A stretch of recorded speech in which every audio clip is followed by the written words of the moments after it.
Grace, the invisible partner in becoming whole.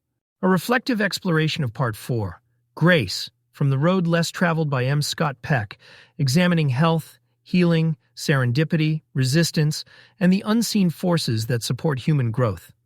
Most of us spend our lives asking the same question, in one form or another. Why do things go wrong? Why does someone break down?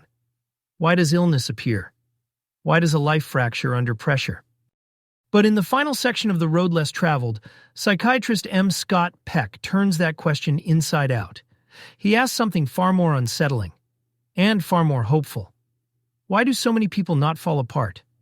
Why do some people, raised in abuse, shaped by trauma, marked by loss, somehow remain kind, sane, creative, even loving?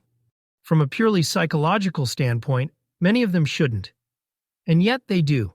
Peck calls this mystery grace, not as doctrine, not as dogma, but as a real observable force, quiet, persistent, and strangely reliable, that seems to support human growth beyond what effort alone can explain. Peck begins with a simple inversion. Illness, he says, isn't the true mystery. Health is. The body heals itself constantly. Cuts close. Bones knit. Cells regenerate with astonishing intelligence. And the mind, Peck suggests, behaves much the same way. Even psychologically, there appears to be an innate movement toward wholeness, an internal intelligence that wants integration, truth, and healing. Therapy can help. Discipline matters. Love is essential. But still, something else is at work. Grace is what remains when explanation runs out. Peck then turns to the unconscious, not as a dark basement of repressed urges, but as an active guiding force. People seek help not just because they decide to, but because something in them already knows it's time. Dreams speak. Patterns repeat. Sabotage appears, not to destroy us, but to force change. Like the immune system of the psyche, the unconscious works quietly, often against our resistance, nudging us toward truth. Grace, Peck suggests, often works through the unconscious. Not loudly, not dramatically, but persistently. Then there are the moments we call coincidence. The book you stumble upon at the exact right time. The stranger who says the one thing you needed to hear.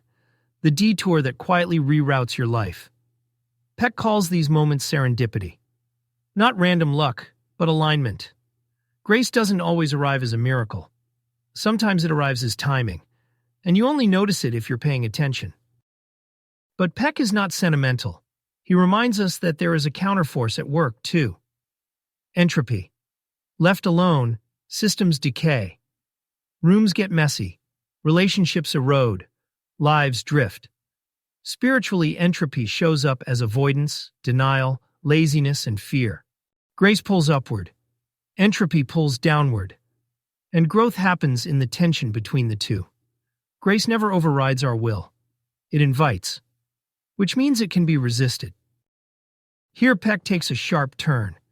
Not all suffering, he says, is innocent, and not all destruction is accidental. Some people do not merely fail to grow. They actively oppose growth. Evil, in Peck's view, is not ignorance. It is the refusal to examine oneself, the refusal to accept fault, the militant defense of illusion. Grace is always available, but it can be rejected. That rejection has consequences, not only for individuals, but for families, institutions, and entire cultures. Still, Peck ends not in despair, but in awe. From lifeless matter emerged life. From life, awareness. From awareness, conscience. Evolution itself, he suggests, looks like grace stretched across time. And human consciousness is still evolving, through truth, love, responsibility, and humility. Grace is not just what heals us. It is what pulls us forward. So what does it mean to welcome grace? Not passivity, not magical thinking, but openness, honesty when it hurts, responsibility when it's heavy, attention when it would be easier to numb. Grace does not make life easy, but it makes it meaningful. And Peck leaves us with a quiet challenge. Where are you resisting growth? What truth are you avoiding? What help are you refusing? Grace is present. The invitation is constant. The only question is whether we say yes.